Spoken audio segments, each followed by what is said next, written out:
This is ABC 7 News at 7, your Suncoast News. We're here for you. Good evening, everyone. I'm Alan Cohn, and welcome to ABC 7 at 7. Topping our news tonight, there was a tragedy for sure, a bizarre shooting that made headlines from coast to coast. A 76-year-old woman killed by a police officer during a training exercise at the Citizens Police Academy in Punta Gorda. Today, a shocked and grieving community laid Mary Knowlton to rest. Knowlton's son and niece were among the speakers today, telling stories of Mary's boundless capacity for love and affection, describing her as a pillar of the community. As for the police officer who killed Mary, repeated calls for forgiveness. We as a community cannot let this tear us down.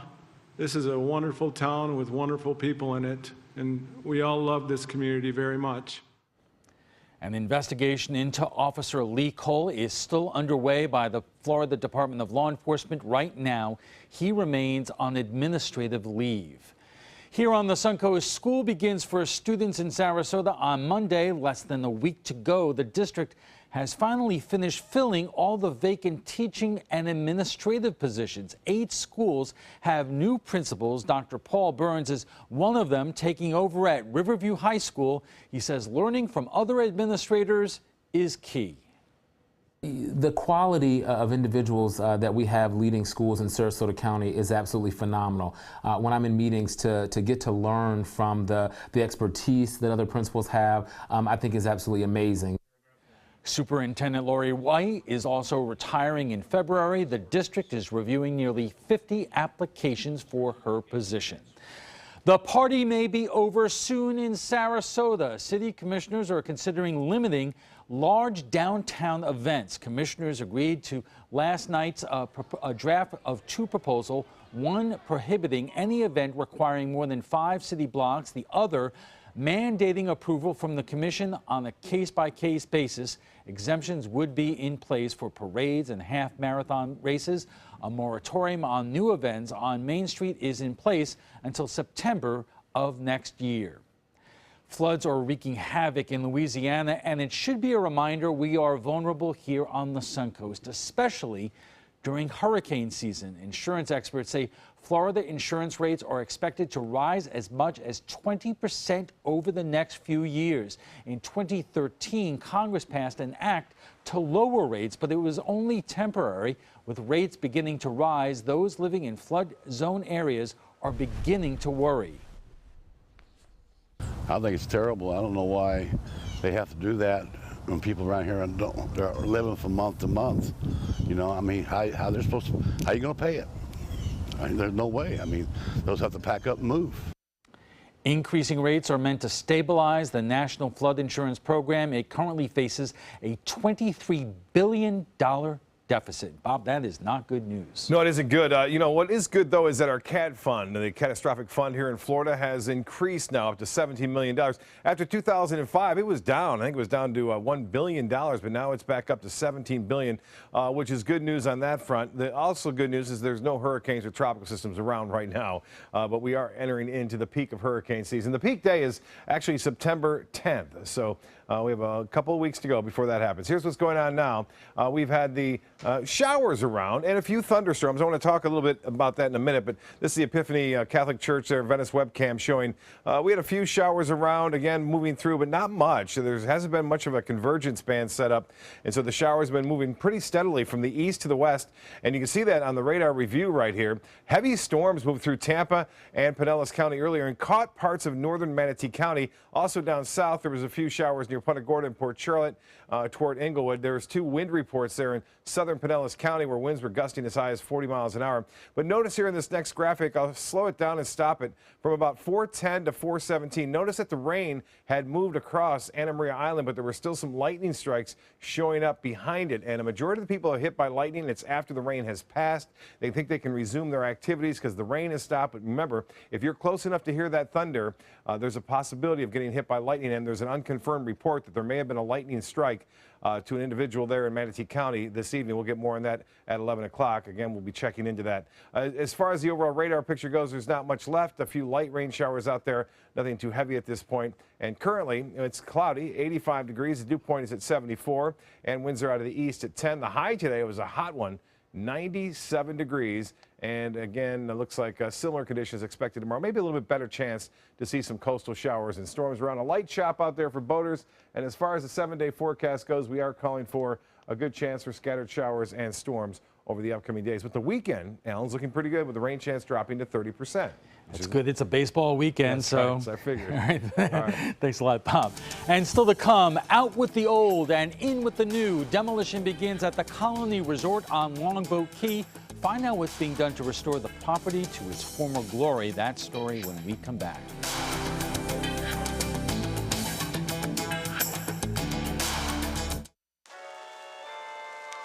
Getting older shouldn't mean giving up all the things she loves to do. It should just mean, well, finding new ways to do them. Right at Home's professional team thoughtfully selects caregivers to provide help with personal care, housekeeping, and of course, meal preparation. Oh, that smells so good. Oh, and it tastes good too. We can provide the right care right at home. Welcome to the all-new Seymour Buick GMC on the island of Venice. Seymour smiles. Seymour selection of quality new and pre-owned vehicles. Seymour for your trade-in. Seymour savings. Discover the new Buick and get cash back for up to 16% of the MSRP on select 2016 Buick vehicles. That's nearly $8,000 cash back on this Buick LaCrosse.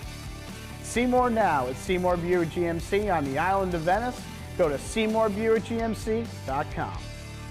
It's Lincoln's summer sales event here at Alex Karras Lincoln. Drive a brand new 2017 Lincoln MKZ for only $299 per month, or a 2016 Lincoln MKX, Lincoln's premium sports utility vehicle for $339 per month. We also have a great selection of certified pre-owned vehicles. Drive with the confidence of a 6-year, 100,000-mile comprehensive warranty and complimentary roadside assistance. Alex Karras Lincoln, family owned and operated, and winner of the prestigious 2015 President's Award. We are located 2 miles north of the Sarasota-Bradenton Airport on US 41.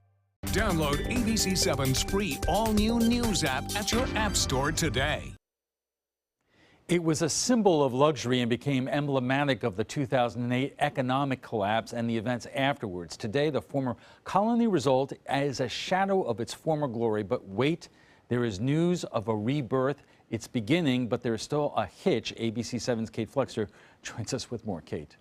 Well, Alan, this is one of the only beachfront properties of that size that's still left in Southwest Florida, and the developer says it's time for it to be put to use. For Norm Schimmel, the Colony Beach and Tennis Club is steeped in memories. It's where he vacationed, played tennis, was engaged, and married. Location engagement, a location marriage, but a lot of the memories involve the people there. But 6 years ago, the resort closed its doors, and today it's uninhabitable. Windows broken out or boarded up, weeds overgrown, debris everywhere. The pool looks more like a lake, and the tiki hut hardly offers shade from the sun, a living example of how quickly nature can and will reclaim things. It's kind of a sad stroke that hits us going past it, knowing the only thing in there are mice and vermin. But through the rust and grime, it's hard not to see glimmers of its former glory. It was once a destination for the rich, famous, and powerful. Stars like Audrey Hepburn, Burt Reynolds, and President George W. Bush, who stayed in this room on September 11th. From the prime stretch of beach down to the iconic Monkey Bar, each inch of it is filled with history and memories. Very rarely do you get a situation where you pass a location and all of a sudden a feeling comes totally over your body, and the feeling is based on memories and the things that can't be duplicated. But Orlando-based developer Unicorp says it can duplicate that feeling and then some, with a new 5-star luxury resort taking its place. And after years of legal battles, the company may finally be able to. This week, the developer officially began the demolition process. It's sad and it's an eyesore right now, obviously, but you know, the new day out here will be a gorgeous resort that will have kids playing on the beach and great place for families. But the demolition, at least for now, is only on the commercial aspects of the property. The developer still needs to get 75% of the unit owners from the former resort to sign off on demolition before it can begin. As for the unit owners, they've been offered more than $100,000 in compensation or a spot in the future resort. We're not completely done yet. We have to have the owners sign off on the agreement going out, but we're making good progress and we're very hopeful it will get signed off on. The developer also needs to get approval for a higher density. That means permission to build more units on the property. Ultimately, Unicorp hopes to build 360 condos and hotel rooms. But with only one road running through Longboat Key, traffic can back up in a hurry, especially during the busy season, says Director of Planning, Building and Zoning, Elena Ray. Increased density always adds increased traffic. That is the rule. And with traffic being the overwhelming concern in the area now, anything that's done to increase traffic really needs to be carefully analyzed. To mitigate that traffic, the developer is proposing a trolley that would transport not just guests, but everyone on the island. Beyond the issue of traffic, though, Ray says the colony is a unique property that needs to be put to use. From a planning perspective, it's sort of a tragedy. It's a beautiful property. It's a large property. There's a lot of potential there. And it really is sad for the whole community to see it just sit there and not be utilized. For colony lovers like Schimmel, it's a mixed emotion. Sad to see it go, but glad to see an old gem getting new life. The new people and they're great people who are taking it over will make a very, very fine resort, but I don't think that the atmosphere that was created in the 70s and the 80s can be created in this century. The developer plans to break ground in 2 years and open by New Year's Eve of 2020. Kate, thank you, and we'll have more on the colony with our roundtable in just a moment. Batteries Plus bulbs keep stacks of batteries for cars, cell phones, watches, plus light bulbs for lamps, can lights, and appliances right on hand. Did I mention we also repair smartphones? Batteries Plus bulbs. Trust the plus. Visit Batteries Plus bulbs today.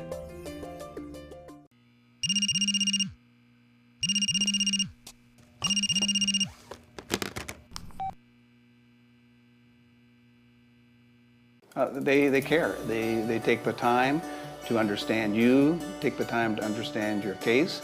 There's no better satisfaction to me than to see a client who is happy because of the job we've done for them. It's really actually very comforting to know that there's someone that you've heard of and you're getting recommendations about that you can turn to when you have a problem. I felt like I had a partner in this, and he was going to be by my side. The official salon of ABC7.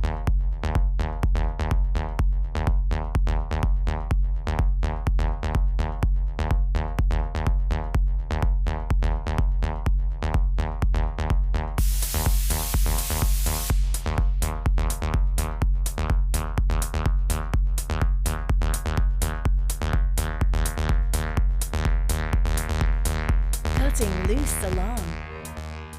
So you've decided to go to college. That's cool. So pop quiz. Which is a better way to earn your degree? Commute to college and fill your gas tank, get stuck in traffic, drive in bad weather, try to find a parking space, walk a half-mile to class, or learn online at Independence University. You don't go to college. College goes to you. That's independence. That's Independence University. And all your supplies, including a brand new laptop and tablet, are included with tuition. Independence U for an independent you. 1-800-350-9872. Joining us for more on tonight's topic is Elena Ray, Director of Planning, Zoning, and Building for Longboat Key, Norm Schimmel, former resident of the Colony Resort, and joining us by Skype is Jay Yavlan, President of the Colony Association of Unit Owners. Thank you all for joining us. And Jay, if I could start with you. Kate talked in her story about the percentage of former owners who need to sign off on this agreement. What's the holdup? Well, no, hold up. We just finished in the last 4 or 5 months negotiating the development agreement with Unicorp. At the end of July, our association board approved agreement to be brought forward to the unit owners. They gave myself and 2 of my colleagues authority to dot some I's and cross some T's, but we're expecting this week that will be done.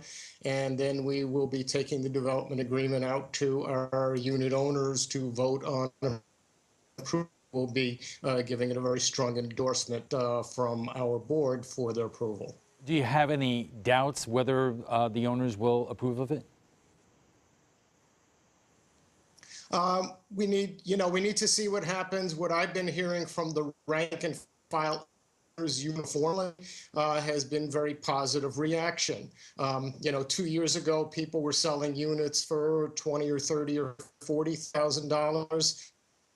That we've negotiated with Unicorp gives each unit owner $130,000 or more as a start. Some reimbursement of expenses that they've incurred over the last number of years. So there's quite a difference over where we were several years ago. And I think owners are going to be happy with the offer that's on the table. And certainly, to echo Norm, looking forward to get past all this and get back to vacationing at what once was, and we're hoping soon again will be, a beautiful resort on the west coast of Florida. Norm, you were fortunate that you got out before the collapse, I believe in 2007.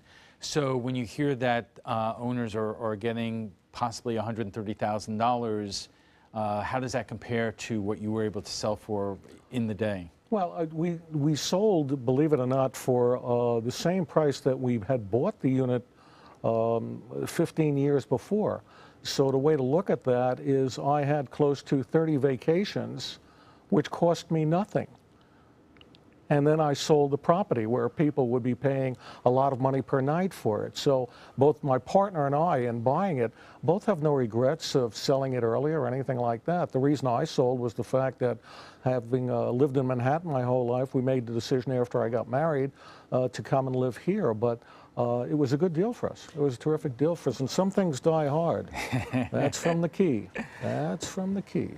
That's wonderful. But obviously, some other residents really took more of a bath. Absolutely, absolutely. And you can, different things happen to different people. Sometimes you do the right thing for a reason that's not the reason that winds up being at the end, and we sold for a particular reason, and we wound up looking very smart doing it. Timing is everything. Absolutely. Elena, what kind of impact has this had on Longboat Key? Because obviously the colony was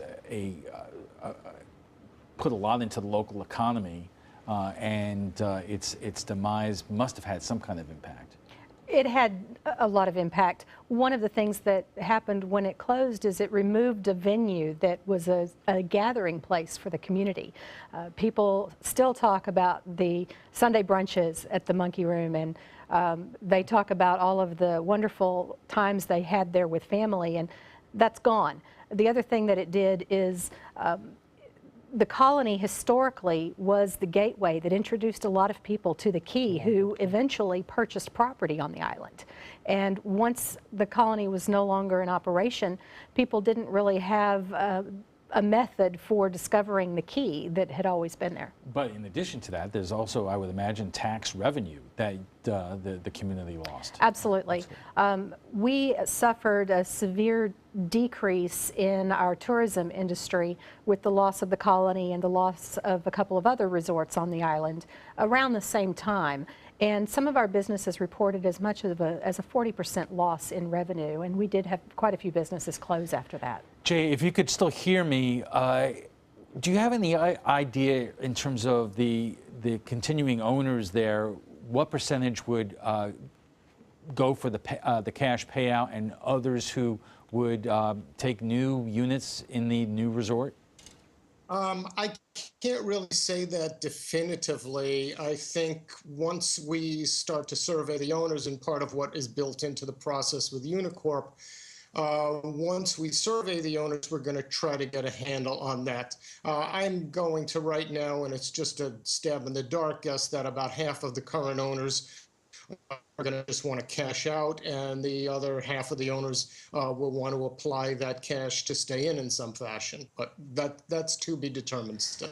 Norm, you said in Kate's story there that whatever they do, they cannot recreate the magic that was there. But things do change, and I would imagine that you would be hopeful that it will be different in a great way. Absolutely. And again, knowing a little bit about the management that would take it over, they've done a wonderful job in other areas.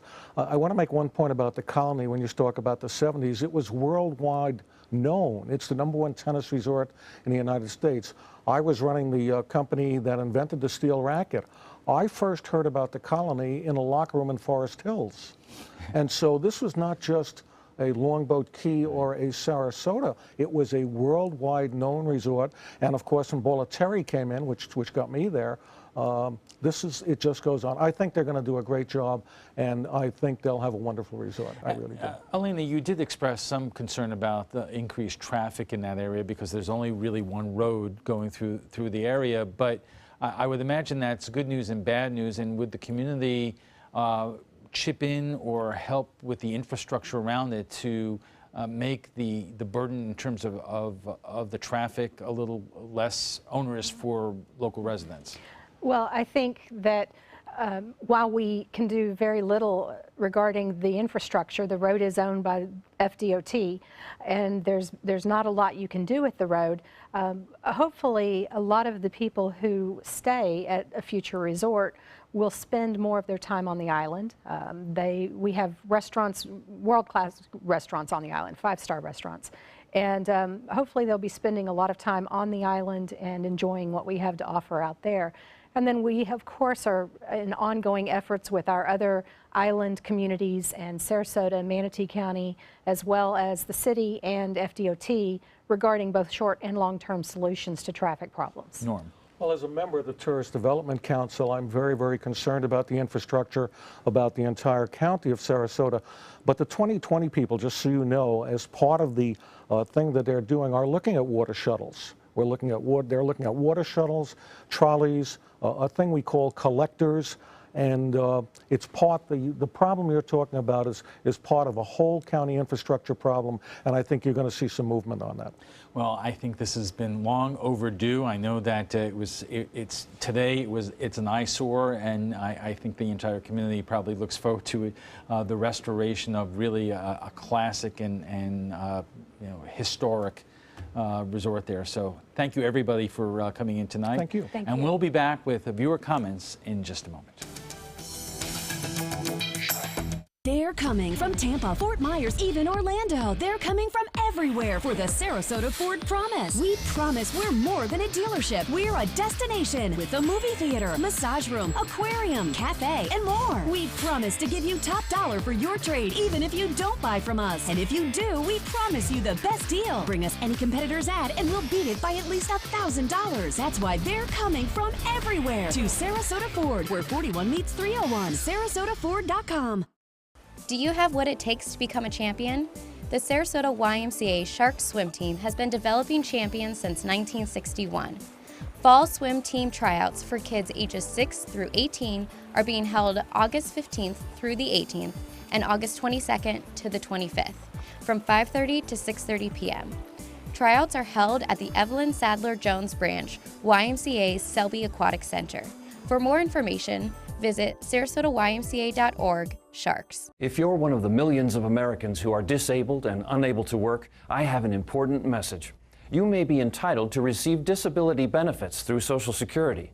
You'll be matched up with an advocate who will evaluate your situation, handle your application, deal with Social Security for you, and handle all appeals and hearings. Best of all, there are no upfront fees, so you pay nothing until you receive your benefits. Call the Citizens Disability Helpline today for a free, no-obligation consultation. A message from the Pulaski Law Firm.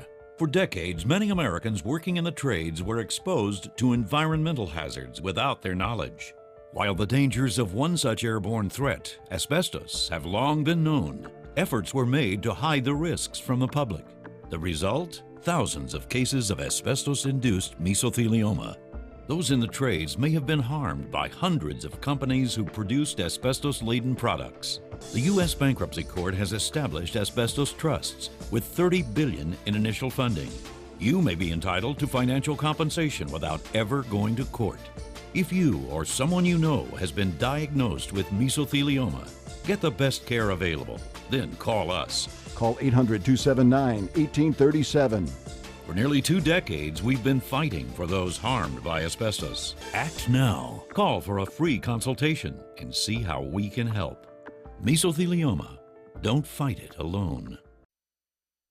Bradenton's contract for red light cameras comes up for a vote tomorrow. The decision whether or not to renew the contract is up to the city council. While the cameras bring in millions of dollars a year, only a fraction of the money stays locally. Here is what you have to say about the decision. Phil Phillips writes, the cameras only bring about 13% to the city, and someone outside of the city is getting 87% pure profit. These violations need to be witnessed by a sworn law enforcement officer, not a civilian with no skills or training. Stop the money being taken from the drivers and support more officers to work traffic violations. John Beavers writes, how about buying our own cameras and keeping 100%? Where is the 87% going? Seems like a waste of money that could be used to improve our school systems, etc. And Brian Wilson writes, get rid of them. That's millions of people can be spending on the local economy. Well, if you would like to join the conversation about tonight's topic, just visit our Facebook page at facebook.com/news@7.